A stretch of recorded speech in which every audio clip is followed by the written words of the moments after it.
Hi guys, welcome to our daily encounter.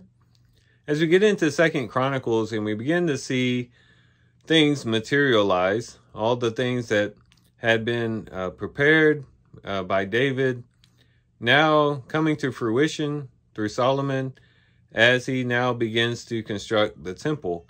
And we see what great efforts were put forth for this temple. We see a lot of money being spent for the temple. We see a lot of time being used to construct the temple. We see a lot of resources and people and workers. And we see the most intricate details in the temple. And they wanted to make this temple an adequate dwelling place for the Lord.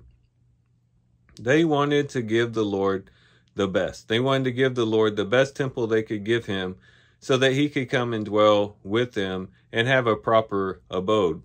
And even then, when doing it, they realized that this wasn't adequate, that, nothing that they could construct would really be sufficient for being a dwelling place for God. But still, they put forth their best effort, and they spared no expense in making sure that God had an abode here on the earth, and one that was beautiful and one that was immaculate.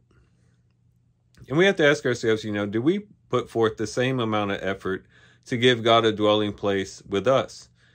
We're told in the New Testament that we as believers are now the temple of God, and that we are his dwelling place. And we have to ask ourselves, do I really think seriously about my life and consider my life to such an extent that I want to make a proper abode for the Lord? In one, by having a heart that's open, having the doors of my heart open to him where he can come in, but also having a clean household, a clean place for him to live that would be sufficient for him to come in and dwell in, but also to want to adorn this dwelling place with spiritual things by setting my mind on the things of the Spirit and fixing my eyes on Christ and living a life full of good works and good deeds.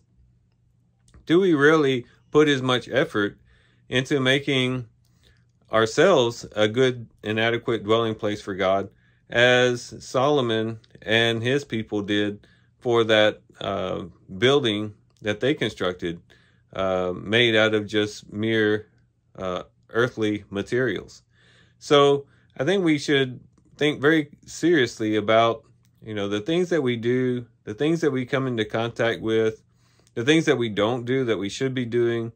We want to make sure that we are giving God an adequate dwelling place, and to assure that when he comes in to dwell with us, that he finds the house spotless and clean, and that he finds it richly adorned with good works and good deeds, and a place that would satisfy his heart. So these are some things we can reflect on and think about as we do our reading today. With that, guys, I do thank you for watching the video today. Hope you guys have a great day. Love you guys. God bless.